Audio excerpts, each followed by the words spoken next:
최근 러시아와 우크라이나의 전쟁으로 미사일의 치명성이 다시금 입증되는 사례가 속속 발생해서 현대전의 교리가 완전히 다시 쓰여지고 있습니다. 미사일 단 한 발에도 순양함이 가라앉고 군사 주요 시설이 완전히 파괴되며 심지어는 민간인한테까지 심각한 피해를 주고 있어 세계 각국은 미사일 방공이 얼마나 중요한지 되새기고 있는데요.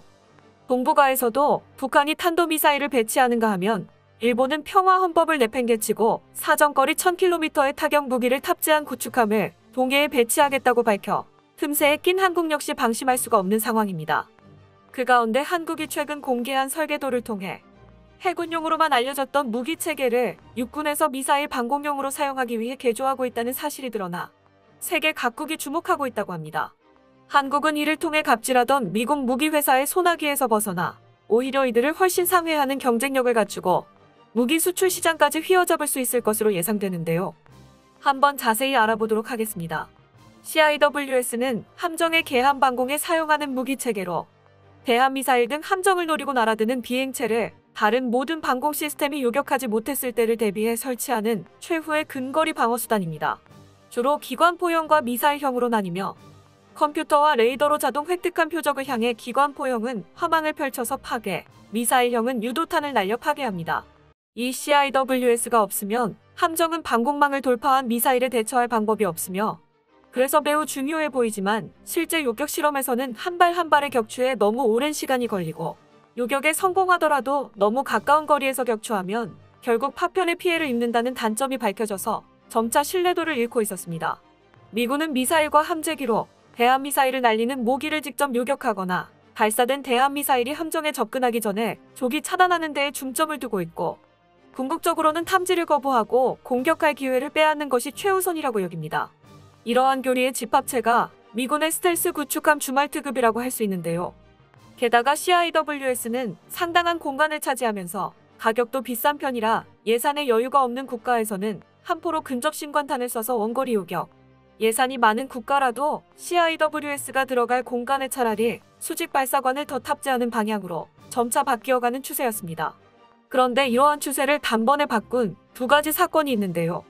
바로 러시아 모스크바함 격침 사건과 극초음속 미사일의 개발입니다.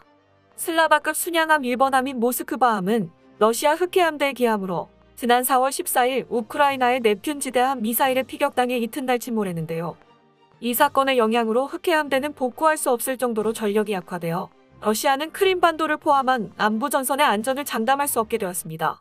그런데 모스크바함이 지대함 미사일을 무력하게 당한 이유가 바로 CIWS가 6문이나 있었음에도 전부 자유교전 능력이 없는 구식이었다는 점이었습니다. 모스크바함에 탑재된 대공 미사일은 무려 100발에 육박했는데 전부 요격하 항고도가 높았기 때문에 시스키밍으로 수면을 스치듯 저공 돌입하는 넵튠에 전혀 대응할 수 없었고 레이더 역시 제대로 작동하지 않았습니다. 모스크바함의 CIWS인 AK-630은 함정 본체 레이더에 연동되어 표적을 획득하는데 레이더가 작동하지 않았으니 행체기 하나 없이 코앞까지 육박한 넵튠을 격추할 방법도 없었죠. 충격적인 것은 이렇게 시대착오적인 방공체계를 달고 있는 모스크바함이 사실은 2019년에 대대적인 오버홀 과정을 거쳐 개수를 받고 불과 작년에 재취역한 함정이라는 점인데요. 러시아쯤 되는 나라조차 대함미사일 요격이라는 상황을 거의 상정하지 않는다는 뜻이었기 때문입니다. 결국 모스크바함은 미사일을 맞은 기관부에 구멍이 나고 오합지졸 러시아군의 손상 통제 실패로 함내로 화재가 번져서 항구로 도망치지도 못한 채 격침 판정을 받았습니다. 여기까지만 보면 CIWS 자체의 문제라기보다는 단순히 나태한 러시아군의 방심 때문에 격침까지 손실이 커진 것으로 여겨질 수 있는데요. 러시아가 아닌 서구권 함정 역시 이렇게 미사일 방어에 실패할 가능성이 생겨난 것이 문제입니다. 극초음속 미사일이 개발되었기 때문이죠. 넵튠이 시스키밍으로 방공망을 피했듯이 극초음속 미사일은 레이더의 감지고도 밑을 자유자재로 날아가서 얻어맞기 직전까지 감지되지가 않습니다. 게다가 이름대로 비행속도 역시 어마어마하게 빨라서 피격 직전에 감지하더라도 대응할 시간이 충분하지 않죠. 게임 체인저라고 일컬어질 정도의 성능 때문에 미국을 비롯한 서방 역시 서둘러 극초음속 미사일 기술을 개발했지만 이는 동일한 타격 수단일 뿐 방어할 수단은 여전히 찾지 못한 상황인데요. 주말트급으로 대표되는 선제 탐지 선제 타격 전략은 방공 시스템으로 적 공격을 감지하고 원천 차단하는 것이 완벽하게 가능하다는 것을 전제로 세워졌는데 미사일이 코앞에 나타날 때까지 탐지가 불가능한 극초음속 미사일은 현대전의 전투교류를 크게 뒤흔드는 것이었습니다. 한때 이러한 전투교류로 인해 경쟁력을 잃었던 CIWS가 극초음속 미사일에 맞아서 모스크바함처럼 침몰할지도 모른다는 공포가 되살아남에 따라 다시금 함정 최후의 방어수단으로 떠오르게 된 겁니다. 그런데 이런 사건들로 인해 CIWS에 대한 세계 각국의 수요는 높아졌는데 그동안의 전투교리 때문에 정작 쓸만한 CIWS를 만들어 파는 회사는 손에 꼽을 정도로 줄어들어 있었습니다. 서구권의 대표적인 CIWS는 레이시온사의 펠렁스와 시그널사의 SG-30 골키퍼 정도가 남았는데 그나마도 골키퍼는 시그널사의 재정 악화로 인해 단종되어 버렸죠. 한국은 기관포형 CIWS인 이 둘에 더해 미사일형인 RIM-116램을 도입해 운용해왔는데요. 기관포형보다 공간을 더 많이 잡아먹는 램은 일찌감치 해공으로 대체했지만 골키퍼와 펠렁스는 대체할 방법이 없었습니다. 이 와중에 골키퍼의 단종으로 사실상 서방 CIWS 시장을 독점하게 된 레이시온사는 아니나 다를까 펠렁스의 가격을 2배나 올렸고 골키퍼보다 성능이 떨어지는 주제에 가격마저 비싸지자 한국은 더 이상 외산에 의존하지 않고 CIWS를 자체 개발하기로 결정합니다. 골키퍼의 정비 기술을 보유하고 있어 전력 공백 최소화와 즉각적인 군수 지원을 기대할 수 있었던 LIG 넥스원이 그 사업권을 따냈고 3,200억 원을 투입해 2030년까지 배치하는 것을 목표로 개발에 매진하고 있습니다. 김재찬 LIG 넥스원 대표이사는 CIWS2의 표적이 돼 함대함 유도무기는 물론 대함유도탄, 방어유도탄, 해공 등 해군이 운용 중인 다수의 첨단 무기체계 개발에 참여한 바 있다며 스마트 해군의 최종 방패가 돼 CIWS2의 성공적 개발을 위해 그간 축적한 경험과 역량을 총집결하겠다고 말했습니다. LIG 넥스원이 개발하는 CIWS2는 최신의 무기인 만큼 첨단 방산 기술을 집약해 화력과 성능을 겸비할 예정입니다.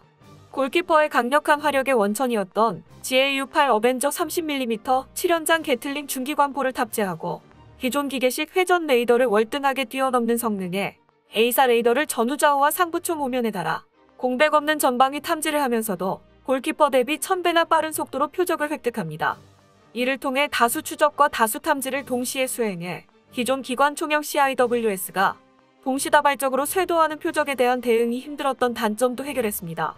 물론 전자전으로 인한 레이더 마비에 대비하기 위해 열화상 카메라, 광학 카메라, 레이저 거리 조준기를 탑재해 광학 조준으로도 표적을 탐지할 수 있죠.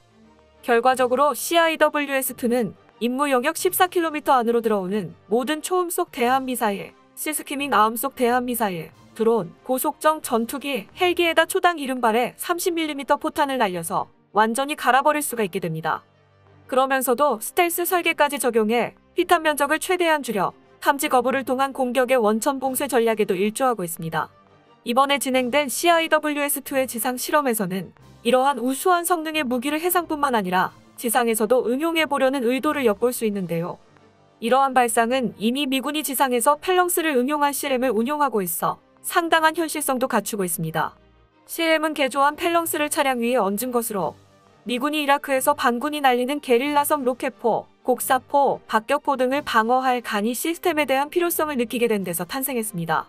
마침 정확히 똑같은 역할을 해상에서 수행하는 시스템이 있었고 이를 차량에 달아 이동하면서 간이 전개가 가능한 지상 대공방어 시스템으로 탈바꿈시킨 것이죠. 이 CLM이 이란과의 전투 중에 포탄 정도가 아니라 무려 탄도 미사일을 격추시켰다는 소식이 퍼지면서 CIWS의 지상 사용 역시 효용성이 있음이 증명되었는데요. 한국 역시 잘 만든 CIWS2를 차량용으로 개조해 우리나라 전장에서는 해상 대공방어만큼이나 중요한 지상에서의 포탄 방어용으로도 활용하려는 것입니다. 한국은 이미 CIWS2를 수출할 계획까지 갖고 있는데요. 2027년까지 개발을 완료하고 신형 호위함 FFX 배치 3, 차기 구축함 KDDX, 해양정보함 3 등에 탑재해서 성능을 검증한 뒤에는 수출에도 나설 것이라고 합니다. CIWS2의 화력과 성능이 레이시온의 펠렁스보다 훨씬 뛰어난 만큼 만약 이 같은 계획이 잘 실현되면 단종된 골키퍼의 유지 보수가 곤란한 나라나 가격을 올리기 시작한 펠렁스를 도입 혹은 대체하려는 나라를 대상으로 유리한 입지에서 방산 거래를 따낼 수 있을 것으로 기대됩니다. 한국 방산 기술의 우수성은 이미 세계적으로 정평이 난 상황이지만 한국은 이렇듯 계속해서 강력하고 우수한 무기를 만들어내며 전 세계의 시장을 휘어잡고 있습니다. 앞으로도 한국이 이러한 압도적인 기술력으로 그의 이름을 드높일 수 있기를 기원합니다. 끝까지 시청해주셔서 감사합니다. 도움이 되셨다면 좋아요를, 다른 이야기도 궁금하시면 구독을 눌러주세요.